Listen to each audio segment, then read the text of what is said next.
Inisheetiiviin misooma qamadii jallisii bonee milkaa'ina imala badhaadhinaa hunda galeessaa fi gandi Imbooroo Kobbaa gandoota aanaan gachii qabdu keessaa ishee tokkodha.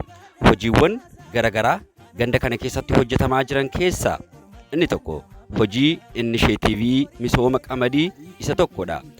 Gandichatti gosa jallisii ammayyaa mootar paampii fi jallisii aadaatiin hojiileen kuduraaf mudura garaagaraa irratti hojjetamaa jira.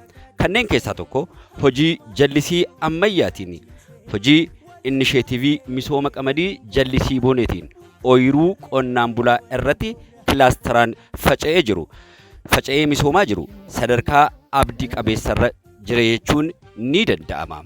Kabajamtootaaf jaalatamtoota dhaggeeffattoota keenya inisheetiiviin misooma qamadii jallisii bonee milkaa'ina imala badhaadhinaa hunda galeessaaf